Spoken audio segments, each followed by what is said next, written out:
Pelayaran Direktorat Jenderal Pengawasan Sumber Daya Kelautan dan Perikanan tahun 2025 terus menjalankan peran dan aksinya dalam mendukung implementasi kebijakan ekonomi biru Kementerian Kelautan dan Perikanan guna mewujudkan pengelolaan sumber daya kelautan dan perikanan yang berkelanjutan. Di tengah kompleksitas permasalahan pemanfaatan sumber daya kelautan dan perikanan, Direktorat Jenderal PSDKP melakukan transformasi strategi pengawasan. Tidak hanya mengandalkan patroli fisik, tetapi diperkuat dengan pemanfaatan teknologi, sistem pengawasan terintegrasi, serta Open Source Intelligence atau OSIN termaksud pengawasan aktivitas perikanan melalui ruang digital. Di tahun 2025, pengawasan laut yang terintegrasi membuahkan hasil signifikan.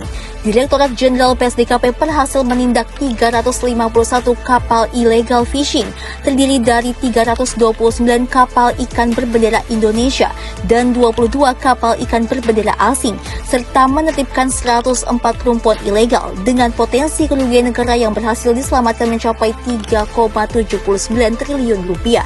Selain itu, pengawasan terhadap sumber daya kelautan meliputi penindakan pemanfaatan ruang laut 12 pelaku usaha, 18 pelaku usaha reklamasi dan wisata tirta, 5 pelaku usaha terminal khusus, 1 pelaku usaha pemasangan sepadan alur, 1 pelaku usaha kabel bawah laut, dan 54 pelaku usaha pemanfaatan air laut selain energi atau ALSE juga terus diperkuat. Dari upaya ini, Direktorat Jenderal PSDKP berhasil menyelamatkan potensi kerugian negara sebesar 2,1 triliun rupiah. Selain itu, di tahun ini Direktorat Jenderal PSDKP juga telah melakukan audit ruang laut guna memastikan apakah ada atau tidak perubahan fungsi ruang laut. Pengawasan sumber daya perikanan difokuskan pada perlindungan keanekaragaman hayati dan keberlanjutannya.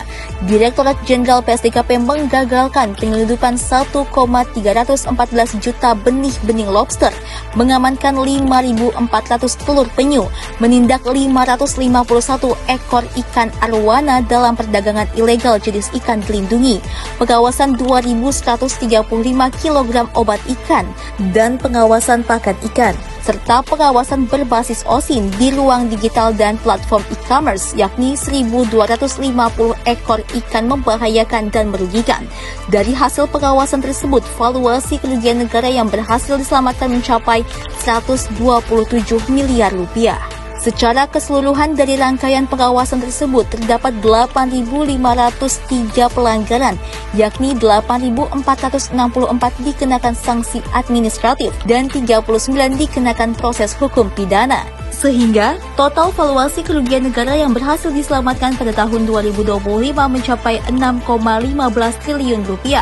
Sedangkan pengenaan denda administratif sektor kelautan dan perikanan sebagai penerimaan negara bukan pajak atau PNBP tahun 2025 sebesar 64,33 miliar rupiah. Terdapat beberapa barang rampasan kapal yang telah dihibahkan seperti 2 unit kapal kepada Pemda Deli Serdang, 1 Pemda Riau, 1 Pemda Kepulauan Riau, dan 2 Pemda Sulawesi Utara. Dalam mendukung pengawasan modern, Direktorat Jenderal PSDKP juga mengoptimalkan Vessel Monitoring System atau VMS yang memantau aktivitas kapal perikanan secara real-time, meningkatkan keselamatan pelayaran seperti yang terjadi pada nelayan KM Berkah Rizki dan KM Maulana 30 yang dibantu pada saat mengalami kecelakaan. Selain pengawasan dan penegakan hukum, Direktorat Jenderal PSDKP turut hadir melalui aksi kemanusiaan dalam penanganan bencana Aceh dan Sumatera yang bertindak sebagai Satgas KKP Peduli Bencana serta pada kegiatan bakti Ditjen PSDKP. Dengan pengawasan berbasis teknologi, penguatan audit ruang laut, dan kehadiran negara di laut serta ruang digital, Direktorat Jenderal PSDKP berkomitmen menjaga keberlanjutan sumber daya kelautan dan perikanan Indonesia.